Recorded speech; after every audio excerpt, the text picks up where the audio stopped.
Hello and welcome to the BYU Family History Library webinar series. We're glad you could join us today. I'm Bryant and I'll be your host for this webinar. Please make sure your microphones and web cameras are disabled during the presentation to provide for a smooth recording.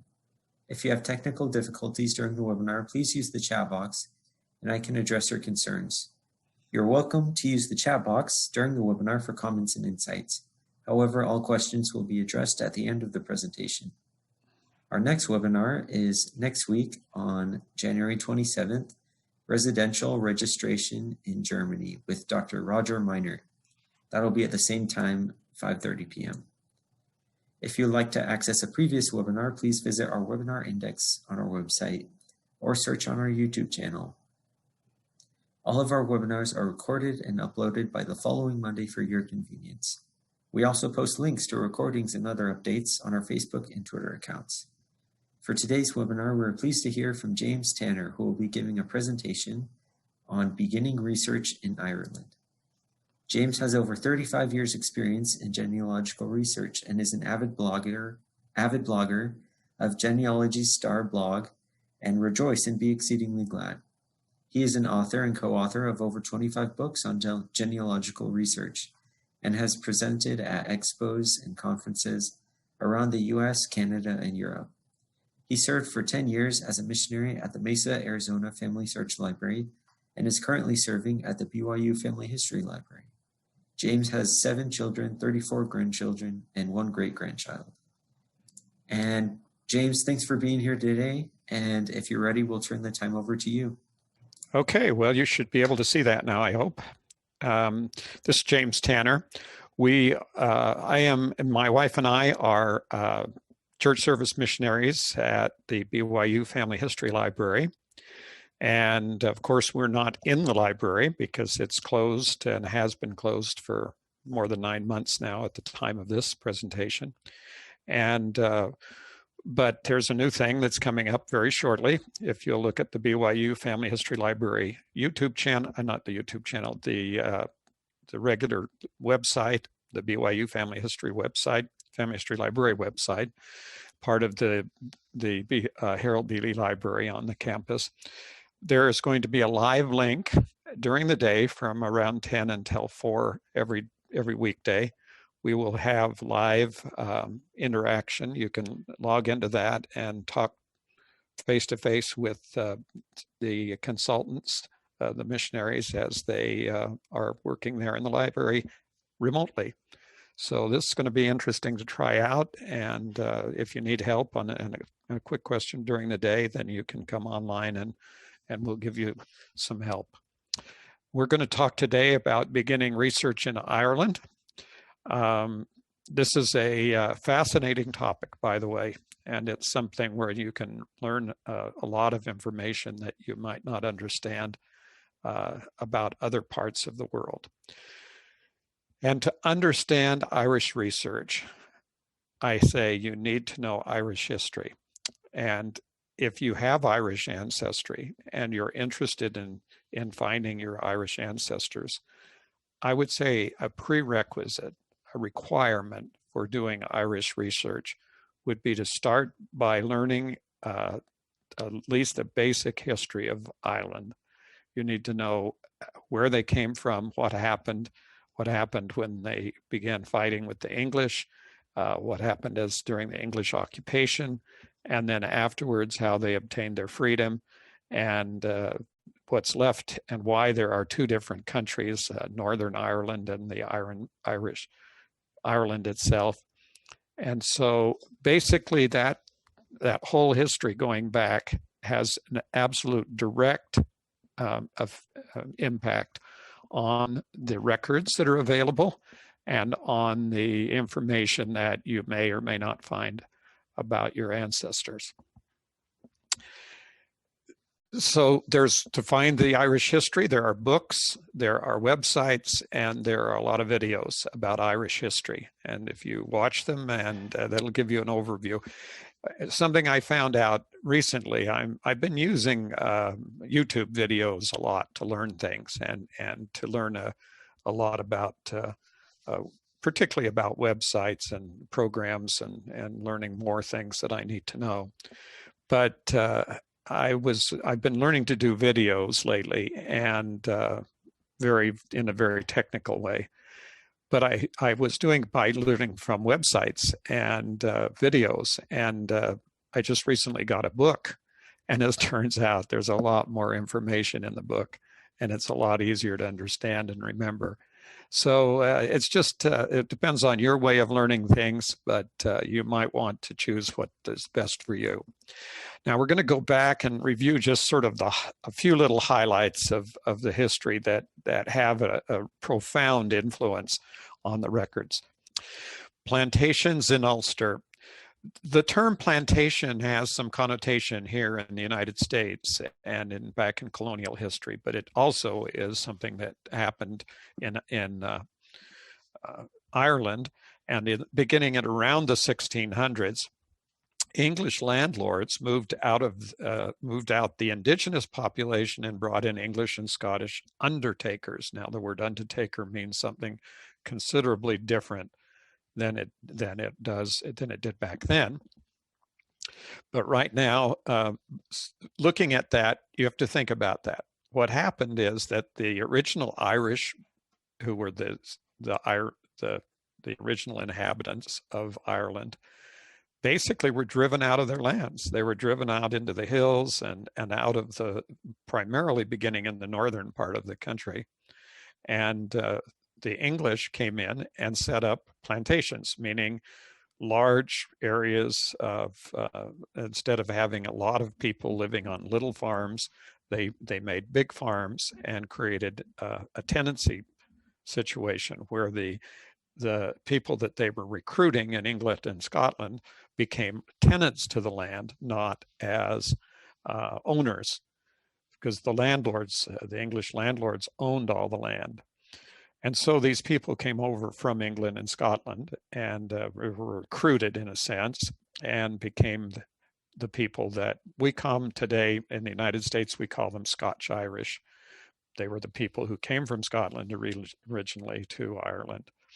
Now, this created an automatic situation, an automatic conflict situation between the indigenous Irish population and these foreign immigrants that were being brought in who didn't even speak the language.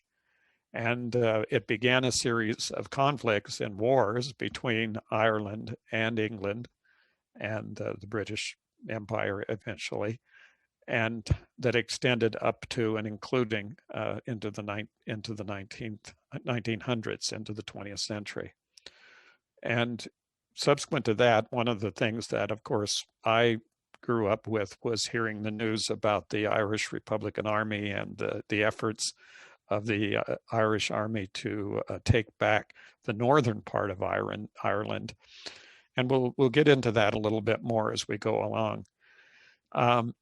First of all, there is a lot of information online about the plantation years and the establishment of the plantations. And this is important because obviously those plantations and the way that the records were kept and how the records were kept is very important to understanding how you're going to go back in time. Obviously, it'd be really an interesting situation to get way back into the 1600s in Ireland. It would be unusual unless you were related to one of the landowners or someone who had a lot of the records, because it becomes very difficult to find records of the common people. And this is a website, nidirect.gov.uk. And and this is just one example of a rather extensive free publication online called Plantations in Ulster from 1600 to 1641, and has a collection of documents. So this is the kind of thing that helps you to understand the particular areas of history, so that you're not looking for something that isn't there, and you begin to understand what kinds of records are preserved and what kinds of records may be more difficult to find. So from that time, from around 1541 until it became an independent, the Irish Free State in 1922, it was more or less under British rule. And because it was more or less under British rule, there was more or less warfare going on during almost all that period of time. Basically, the scenario was that leaders in the Irish community would get some popularity and gather armies and go out and fight with the British for a while. They'd drive them back, and then the British government would change. And these changes back and forth are extremely important to understand who might have the records. The understanding that when Great Britain was ruling Ireland, there are a lot of records that were created by the British about the population, but not necessarily about the indigenous population. So there's other ways they have to look. And so because of all this, Ireland became fully independent in 1937 and did not withdraw from the Commonwealth until 1949. So it's still part of Great Britain until 1949. So you can really begin to get information about the country by looking at the history of this particular time. And Northern Ireland remains today a part of Great Britain. It is not part of the Irish Free State. It is a separate entity. Now, the main division there was between the Irish, who were primarily Catholics, and the Scottish English immigrants, who were primarily at the time considered to be Protestants because they were Church of England. And with the case of the Irish, excuse me, in the case of the Scottish, were also Presbyterians. So there's a mixture, and that was one of the greatest conflicts between Northern Ireland and the Irish Free State, was the difference in the religious background of the people. Now, it goes with, it's almost a unique situation here, is that research in Ireland is really becomes complicated by the not only the most almost constant historical warfare, but major famines that were occurring at times. We refer often to the Great Famine, which is the Irish potato famine from 1845 to 1849. Interestingly, my Irish ancestors arrived in the United States in 1852, but they came by way of New Brunswick in Canada, and they left just about at the end of this time period, around 1848-49.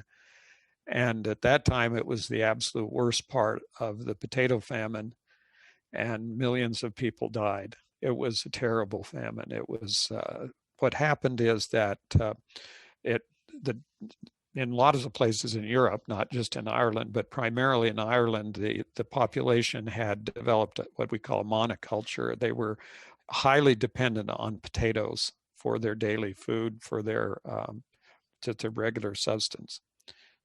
And so basically, when there was a huge a blight, the potato blight, that came in and killed almost all of the potatoes in Ireland. So between those years, it was impossible for people to get food, and so they left the country. And it's estimated that 1 million people died, and another 1 million people left the country, and the majority of those ended up in the United States. So this is where the big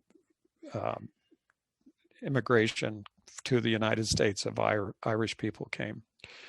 In the United States, if we count the number of immigrants that come from any particular country, we find that the largest number of immigrants, most people would immediately think, oh, it must be English because we all speak English and that. No, the largest number of immigrants to the United States came from the Germany area. We can't really say Germany because there were a lot of countries that spoke German, but the German-speaking people were the greatest number of immigrants. And then the second greatest number of immigrants were Irish, and the third greatest number of immigrants over the years were English. So English immigrants, and that's being challenged a little bit today because we obviously now have a huge number of Spanish-speaking immigrants. Well, one kind of very important event that occurred in all of this was during the time of when the battles were going on the most fiercely for Irish independence. On the 30th of June of 1922, the Public Records Office in Belfast exploded. Now, what happened was that it was kind of interesting. This was where almost a lot of the records, including a lot of the census records and other records, were being kept. And because of what they happened to do was they stored their ammunition there, and apparently someone bombarded the premises and set off all the ammunition, and it literally exploded. So the building was completely destroyed. And because of this, and because of other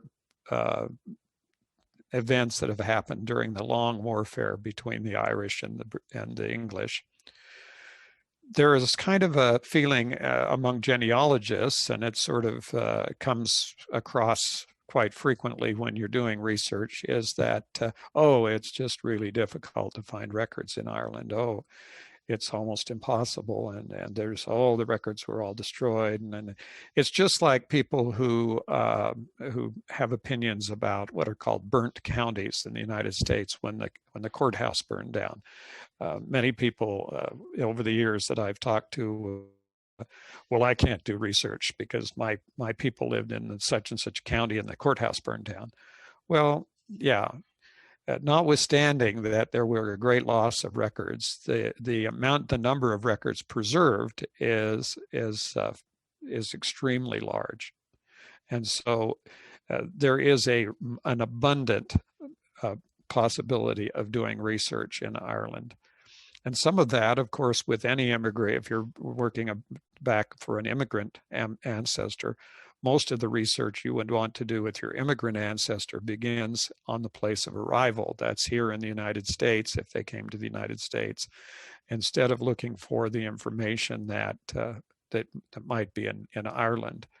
In my case, my great-grandfather, Samuel Linton, came with his family. His father's name was William Linton, and William Linton and the family immigrated from Ireland to New Brunswick, as I mentioned, and then down the coast to Philadelphia.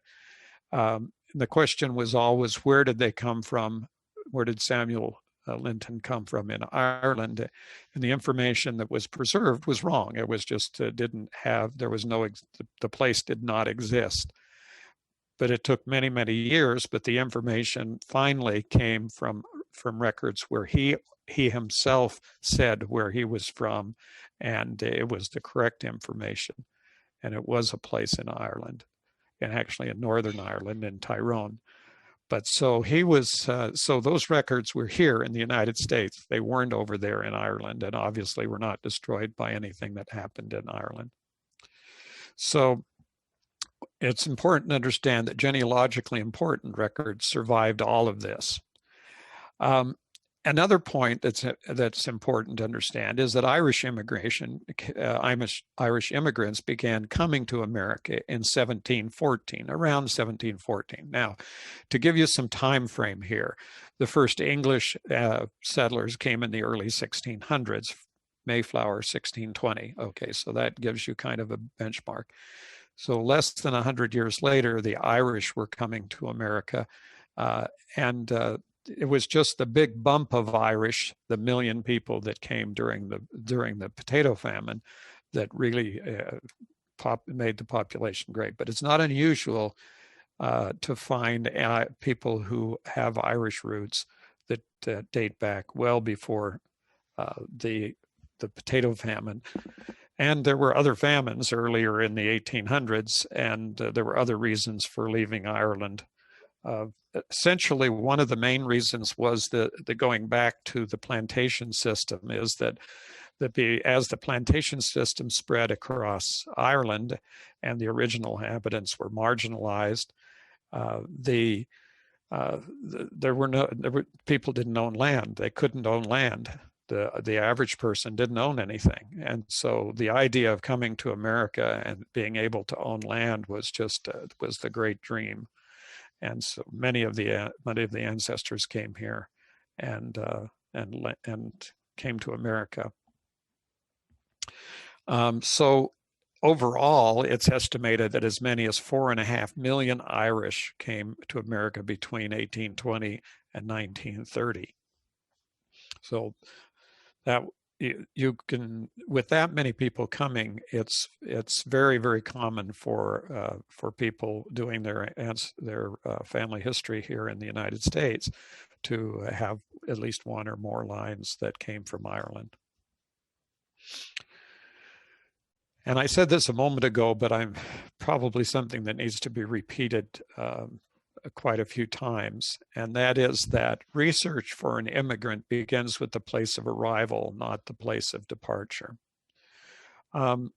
So why is that the case? Well, the simplest reason for this is that the descendants of that person are in the place of arrival. So the Irish, if for instance, giving my example of my William Linton family, if the Lintons had stayed in Ireland, then they would have descendants in Ireland. But the entire family came to America. So from that particular family line, all of the children and their descendants are here in the United States, not in Ireland. And any records or any family records that may have been brought with those, with the immigrants and any of the people here in the United States who may have preserved records, Bibles, stories, information about the immigrants were here, not in Ireland. And so, but most importantly, the basic reason for this is simple. The most important part about doing the research in any country and any place in the world and any time period is the location of where those records may have been kept. And the location is part of where the person lived. So establishing the primary and first step in doing research in any country, whether it's United States or Ireland or England, Scotland, Wales, Northern Ireland, in the Scandinavian countries, doesn't matter where it is around the world. The first step is identifying the exact location, not just general locations like they came from Ireland, but the exact location where the person lived or an event occurred in the person's life. So it's just, without that, you can't really make any headway at all with doing research in any one of those any country, even here in the United States. I had somebody come to me this past week through the library and asking for help, and he wanted to find a person who he said was from 2 little towns in Canada. And I said, well, that's a good thing to start with. What was his name? Well, I don't know his name. Oh, well, that's interesting. Then where are we going to go with that? And then I said, is he alive, or is he still alive, or is he dead? And he said, well, I'm assuming he's dead, but I don't know that. So even though location is really important, you still have to know the person's, at least something that they were called, and some date associated with their life. So you don't dismiss all of the other stuff just to focus on location. It's just that as far as genealogical research is concerned, you have to be able to identify the place, because the simple reason that kind of coming around now to it is that records, that significantly important genealogical records, would be created at or near the time and the place that an event occurred in our ancestors' lives. And they would have been created either by someone who witnessed the event, or they would have been created by someone who had a duty to report the event. So those are the kinds of records that we're interested in looking at, because they're the ones that give us actual information about the families. So given that, what do you need to know about your ancestors in any location, and primarily in Ireland, before you start jumping into looking at Irish records and combing through parish registers and various things? So first off, of course, as my little example indicates, a name is fairly helpful. Now, understanding something about Ireland is that the Irish speak Irish. They speak the old language, and it is the national language of Ireland. And they also, in almost all cases, speak English, but some of the records are recorded in Irish. And an Irish name is considerably different than the same name in English.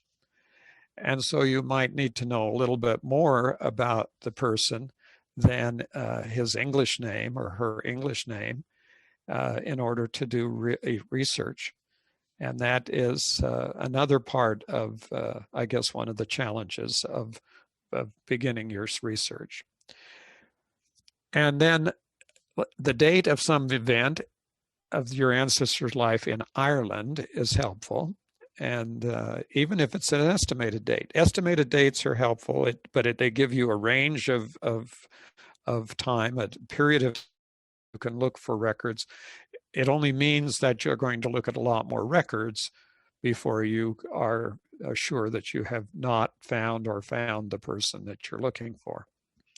And then the third place, of course, is what I've mentioned and would emphasize again and again, and that is the place where your ancestor lived in Ireland, the parish, the town, and the county. So you need to know down to that. And it's helpful in some countries, like for instance in Scandinavia, we would add another place. We'd say, you're really not going to be sure of this person until you know the house they lived in. And you can find them in the house censuses. But in Ireland, you at least need to know the parish. And the parishes, there are lots of parishes. And so they're relatively small geographic areas. But once you know the parish, then your research can begin in knowing what kinds of records and determining what kinds of records are available from that particular parish. And here's the fourth one. The fourth one is the religion. In the United States, learning a person's religion, if you're doing ancestral research, is helpful. It may open up an avenue to finding a lot more records about the person that you would otherwise.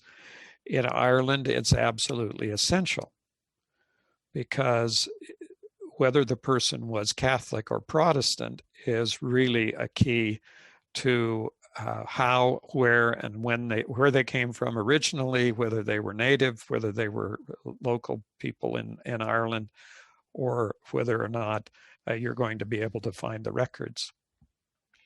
So here's the questions. Are they Protestant? Are they Catholic? Or is their religion unknown? And when you focus on that, how do you know that? Well, and this is another example of the importance of it. And I'm going to use William Linton and his family as examples, because I've done many years of research. When they arrived in the United States, the question was, my question was, of course, at some point, is where would I go for records about their arrival in the United States? That was difficult because they came in through Canada and actually entered the United States in Pasquoty, Maine, up in the northern part of Maine. So you're talking about a family that lived in Philadelphia primarily. And one of the mysteries of the family was that William Linton, when he died, I found his burial in what's called the Westminster Cemetery outside of Philadelphia. a very large cemetery. And after traveling to the cemetery and obtaining the cemetery records, many of these things happened before we had Find a Grave and all those kinds of things. But the interesting thing was that he had died in 1854, and his burial in Westminster Cemetery was a few years later in 1857. And I was wondering why they kept the body around for that long time period. It was kind of an interesting challenge. And one day while I was in the Philadelphia City Archives, I happened to spot a record, a microfilm record, just sitting out on the shelf in the waiting area of the archives. And there was a microfilm reader right there, and it said burials in Philadelphia. And I thought, well, let's see what happened here. And the burial record that had been compiled by some WPA people back in the 1930s during the Great Depression, I immediately found him, and he had been buried downtown Philadelphia in what was called the Fourth Presbyterian Church records. This all of a sudden opened up a whole world of records for me, because he was a Presbyterian and I had the church. And so going into the Fourth Presbyterian Church records, immediately found more information about the family and all of his family here in America. As it could have been, it could have recorded where he actually lived in Ireland, in Northern Ireland, and it did. He was from Ardstraw in Tyrone, and so that solved that problem. But unfortunately, his son Samuel, my great-grandfather, was not. So he had been born in some other town, and we still didn't know. But that was when I found the records later. It took me a total of about 15 years to do the research and actually find where the records were located. And I found those records one day when I was sitting in the Family History Library in Salt Lake City. So this is kind of the way that research works with almost any records, but in this case, for Irish records, this was what it took for me to get to where these people lived in Ireland. So first of all, we need to know the location. So if you don't know the location and you haven't identified that from the records here in the United States, simply put, there are too many people with the same names that you could possibly ever actually locate the person without having some connection. The key connection is you need a record in the United States that tells you where in Ireland, so that you have a connecting record in Ireland for that person. You do that, just substitute a different country in that little statement, and that'll give you the key to finding. So the second principle is location. And of course, that's the third principle also, that you look for the location where the events occurred.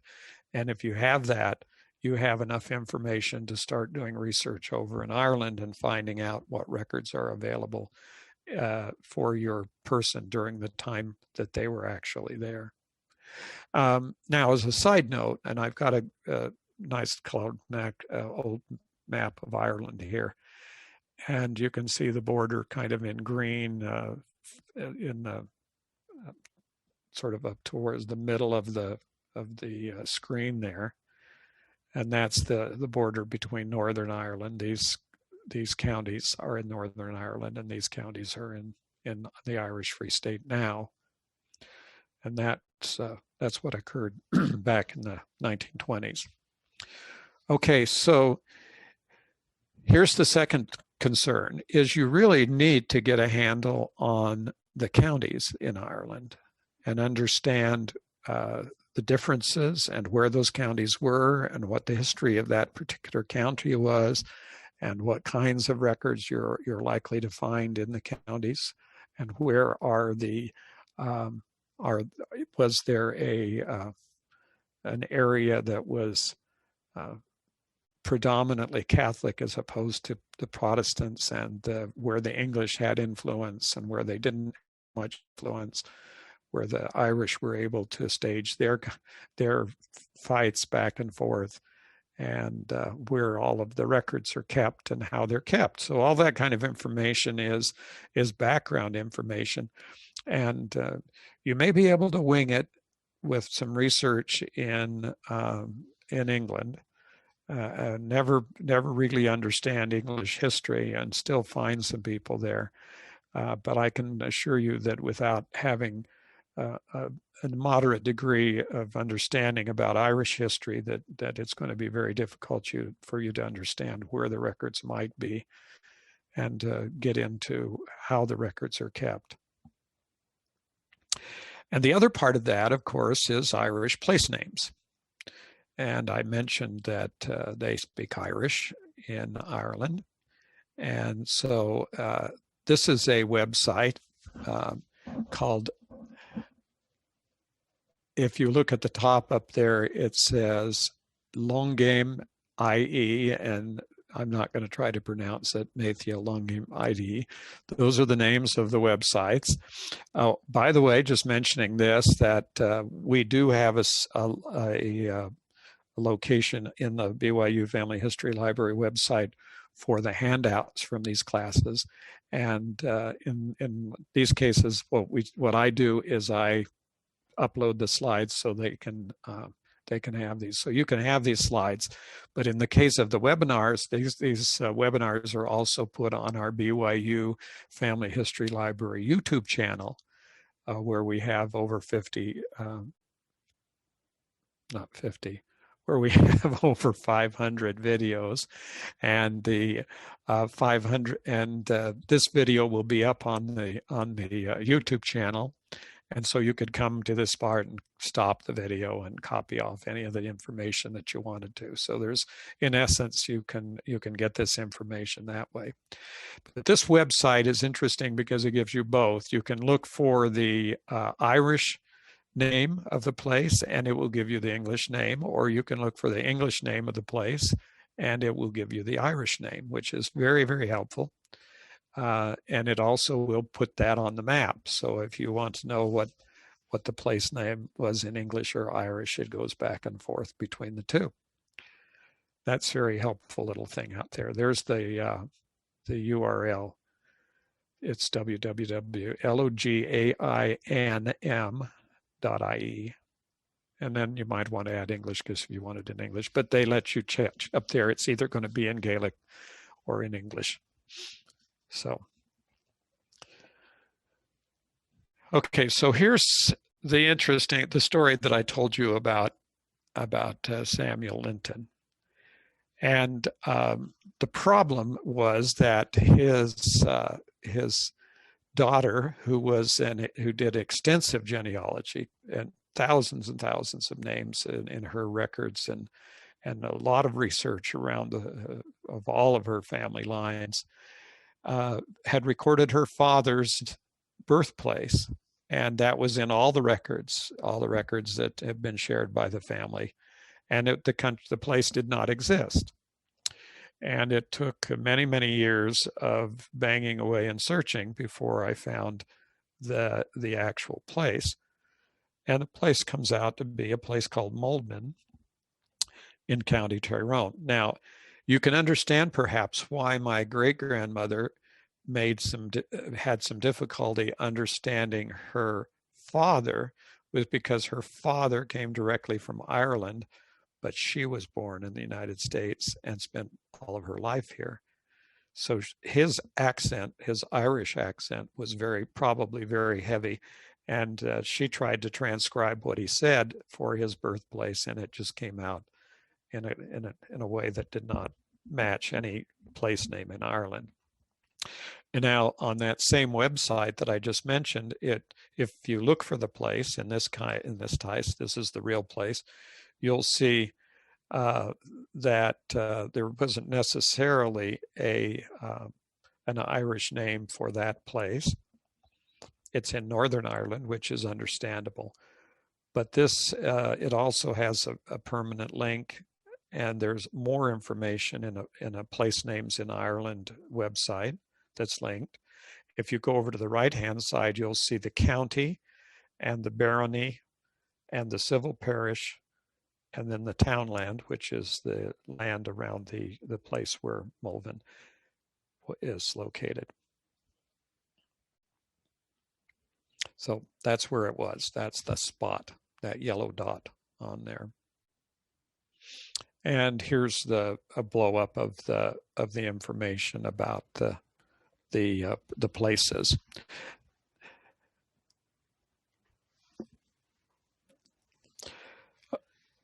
The important thing, I think, is to use at least the large major genealogical websites that are out there. First of all, FamilySearch has been acquiring Irish records for many years. Ancestry has a large number of Irish records. And Find My Past has a lot of records from the British Empire, and likewise has a lot of Irish records. The answer, though, here is that these websites are not complete. In other words, just because you can't find a person in one of these three websites does not mean that the person is even difficult to find from that purpose, because there are many, many other records to go to. These are the primary records, source records for and before 1864. So there's a cutoff date here of 1864, and it's really has to do with the organization of the country and the way that records were being kept. So before 1864, the primary sources for birth, marriage, and death records are the church records. And there are other sources that you would look at. So you have to look to the church records first, before 1864. But always remember that you can look at census fragments where they exist, as there are a few census fragments before 1864.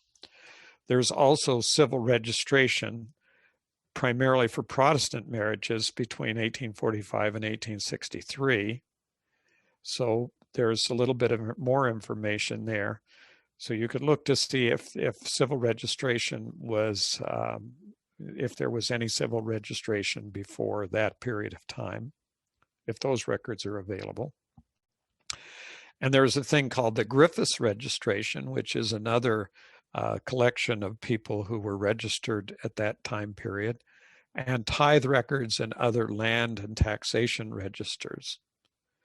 So if you're looking for these types of records, one of the things that I would recommend, and what I even did for my beginning research, was, and as I mentioned about books earlier on, is to get a book on Irish, researching your ancestors in Ireland, and then it will explain all these record sets in detail, which we can't do in this time period that we have here, but we can go into to how to work with these. An additional place to get that information is the FamilySearch Research Wiki. Go on FamilySearch.org and go to Ireland and Ireland Genealogy, and you'll begin to get into descriptions of all the different kinds of records that are available and where they're likely to be found. And of course, cemeteries. And cemetery records are semi-permanent. The climate in Ireland is rather wet, and a lot of the older cemeteries the stones have weathered and may not be as readable, but there's still cemetery records and burial records, and so these are the things that are helpful. Now, after 1864, we have a whole different program. Realizing that a lot of the ancestors that you're going to have came to America before 1864, but maybe some of them came afterwards. At that point, you have civil registration, and that was the British civil registration. And so there is an Irish civil registration, and there are census records. Copies of these records are surprisingly still available in at least in part, but you need to be careful in determining which records are available in which towns. And one of the books that I used early on listed all the records that were available in different locations by date. And so that information is available, and you can research and find out whether there are records for your place. I recommend all the time in this, even in areas that aren't like Ireland, that you take the time to find out if the place you're looking has the records before you start spending a lot of time looking. On FamilySearch, you can look in the catalog. On Ancestry, you can look in their what's called their card catalog, and on Find My Past, you can look in their all the records list, and then you'll see immediately whether they have any records for your particular area. And there are will and probate records available before 1864, and surprisingly, newspapers, which go well back. And an interesting part of that is that many of the newspaper collections now are being digitized. And so you should check periodically, because hundreds of millions of pages of newspapers are in the process of being digitized every year by different organizations and some subscription websites. Cemetery records are also very helpful if they exist. And they're associated, can be associated with the parish, with the church parish.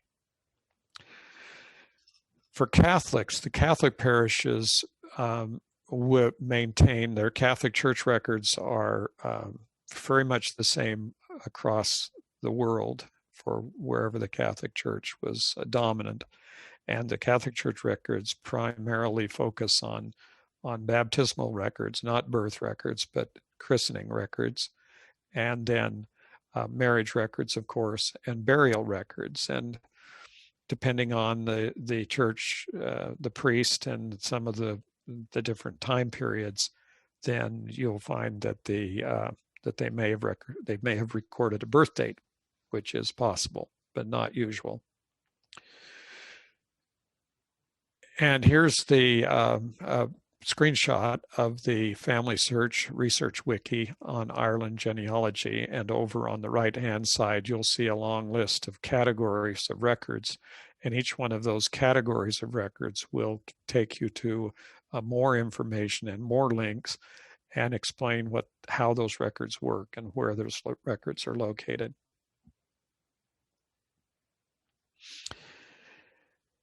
And then also in the research wiki is a help sheet, a page for finding back to the Ireland guided research is another link that's helpful from FamilySearch now, that you might tells you where to go and where to start and which records to look for next. And then you can search records here in the county of arrival and in the country of arrival, and all these things could have information about where your Irish ancestors came from. And then after you have a location, then there's all of these records in Ireland that you would search normally. And then you can localize the surname by looking at lists of Irish surnames and their distribution. So you can guess where the person what area of the country the person might have been from. So this is the FamilySearch Research Wiki. It's on the FamilySearch.org website under the Search tab. So using this information is extremely valuable. The next thing is knowing some of the major record sources in Ireland. And the National Archives of Ireland has a catalog that you can search online. And it has legal records, and it's specific, as you'll notice down here in the bottom of the page of the slide here, you'll see there's a specific one for researching family history and sources for family and local history. And they have a free genealogy advisory service, and they also have the 1901 and 1911 censuses. So these are right now, this time period during the pandemic, you're going to find that many of these, especially government agencies and government locations, are not open. They may have a staff, they may be responsive, but they're probably not open at the present time.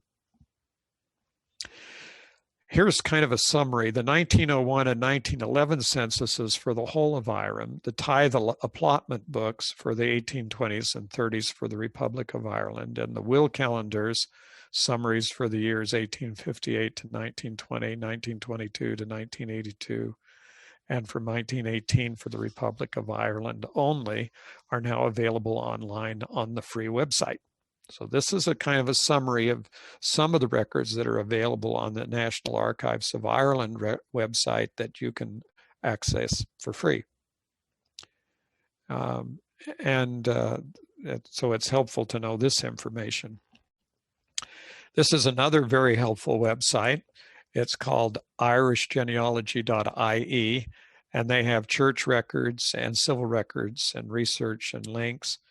And it is a very good website to use. And there's the link to that particular website.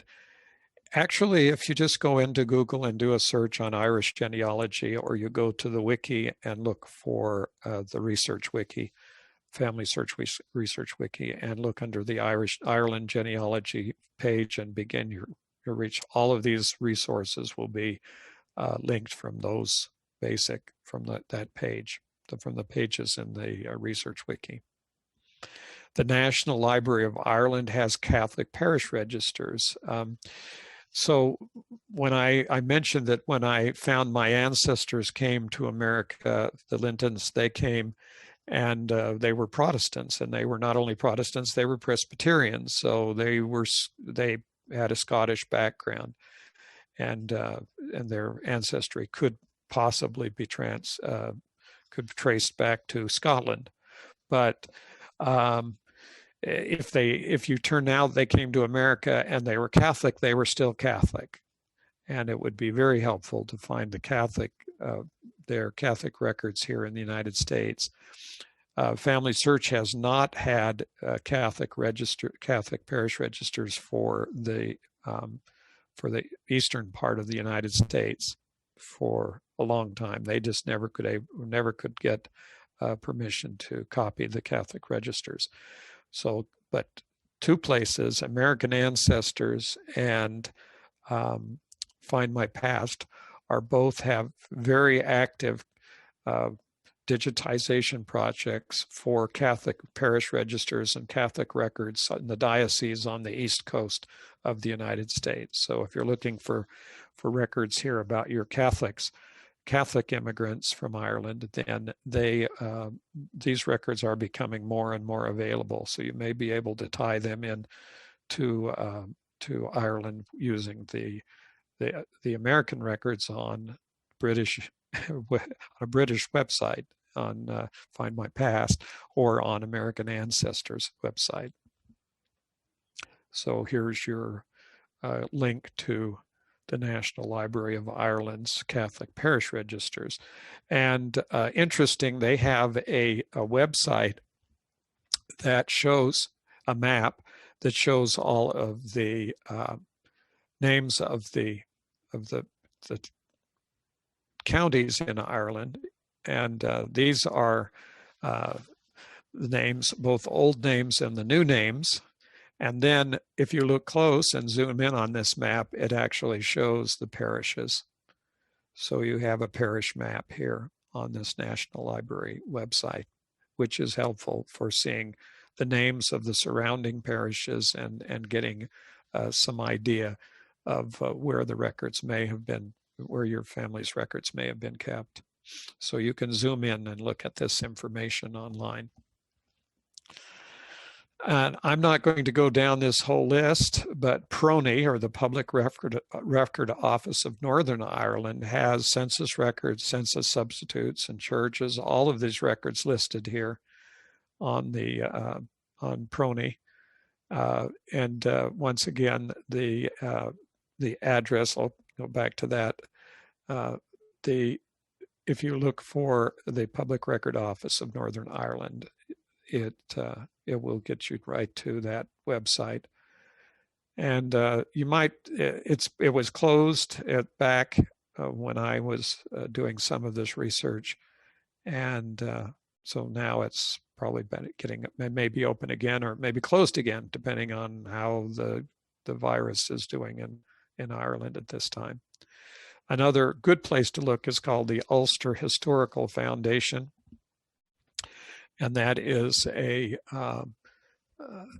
talks more about how the people lived. It gives you more information, historical information, but they have family history classes. My daughter is taking a university level course to get a master's degree in family history from a university in Scotland. So you can, there's information and there's courses and things you can take directly from Ireland that will help you for the research. This is ancestry.ireland.com. Obviously, we have to say something about the Family History Guide. The Family History Guide is a free online resource, and the reason it's obvious is because my wife and I are both involved very heavily in supporting and working with the Family History Guide. And if you go to the Ireland page for the Family History Guide, there will be links for all of these different kinds of records and all of the websites that will be helpful for you. So it's the fhguide.com, and this is another free resource that you can go get some direct links and learn some information about the history and the records that are available from Ireland. There's lots of other useful websites. Make sure you learn about the history and records, both the history and the records. The history first, then the records that come along with the history. And don't forget the geography. Don't forget maps, so you understand where these places are. It's interesting, and I think one of the most common things that happens is that we'll find a family back in the 1700s or whatever, 1800s, and the children will be born in 3 or 4 different counties. That comes from inherited genealogy, where the people were not aware of the difference between the counties. And if the counties are not very, very small and the places where they actually lived were very close to each other, it's very unlikely that your ancestors within one family were born in more than one or maybe 2 counties. So if you know exactly where your ancestors lived, ultimately you may need to go to Ireland to do more research.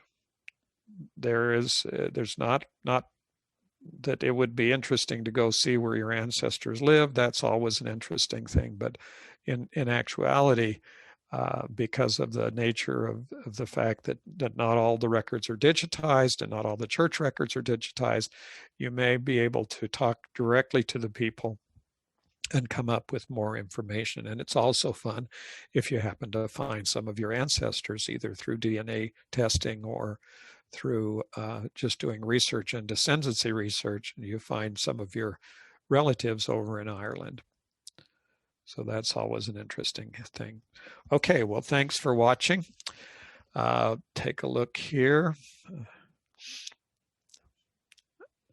Let's see. How about some questions? Will the missionaries be able to look up items in books? No.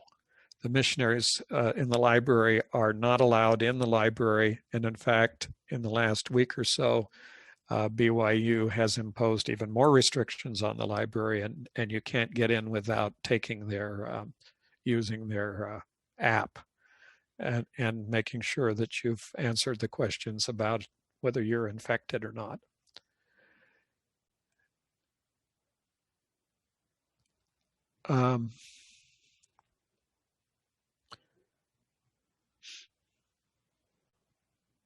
Okay, there's questions going back and forth. How would we find out what our ancestors' Irish names were? That's where we have the Irish names, but that's geographic names. There are translators that will translate MyHeritage, by the way, is a good place to have your genealogy if you have anything in the European countries, because they translate all the names into 48 different languages. So if you want to know what your Irish name was, you can do that that is automatic, something that's part of what MyHeritage does.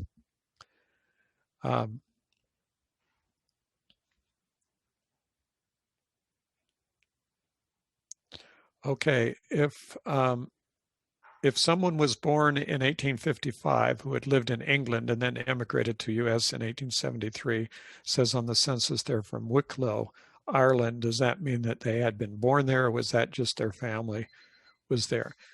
In the census records, if they're actually in the census, it says where it asks the person's original town. It's where they were born.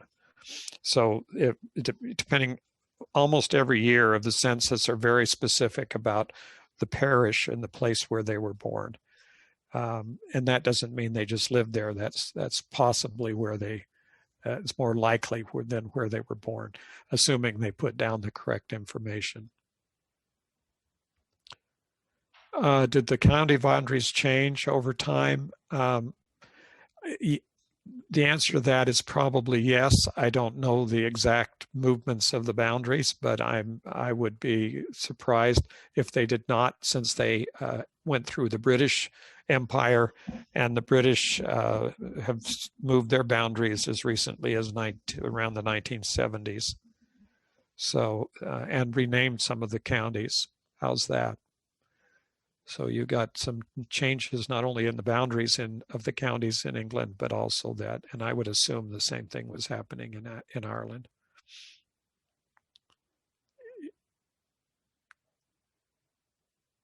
Oh, well, dog licenses probably. There's lots of records. Question here was, I've heard dog licenses are another good source. The answer is almost any record that you can find that's been recorded and available is someplace you look. You look at every record you can identify that's associated with the time and the place that your ancestors had events happened in your ancestors' lives. Most researchers try to look where the person was born all the time. We would need to look where they lived more of the time, for more records than where they were born. How do you pay? Most of the archives that charge for records, particularly in the British records and from other archives, use either a credit card, which is most common now, or international payment certificates. They're like stamps that you can buy to pay for copies. Yes, there is a handout link. It will be the slides, and I will upload those directly. Well, Brian says there isn't a handout right now, but if there's apparently some interest, so I'll send Brian a PDF file of the slides.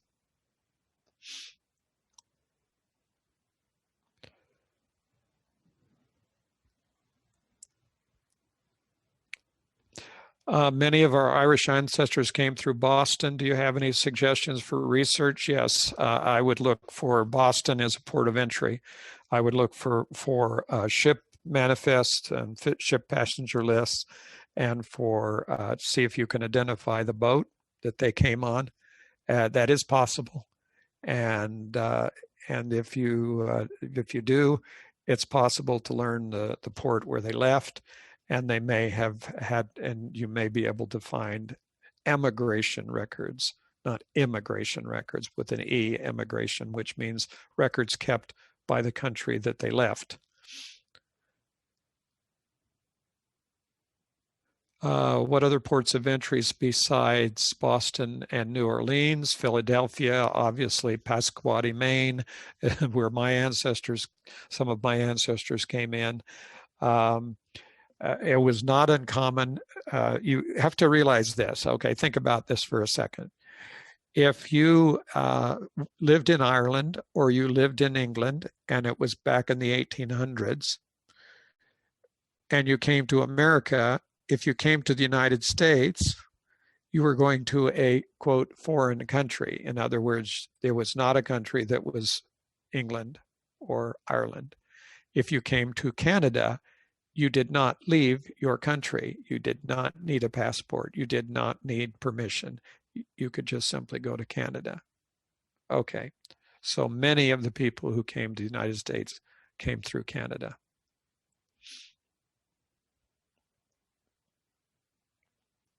Okay, anything else? Any questions real quick? I think they're still popping up, but it's about time to wrap it up. Awesome. That looks like that is all the questions for now. We will go ahead and end the webinar. Thanks so much, everyone, for joining, and thanks to James for presenting. And be sure to join us next week for our webinar on January 27th. Residential registration, it's a hard one to say, in Germany with Dr. Roger Miner. And that'll be at the same time, Wednesday, 5:30 p.m. And we hope to see you there. And as always, a recording of this webinar will be posted on our website in the next couple of days, as well as on YouTube. Awesome. Thanks everyone for joining, and we hope you have a great day.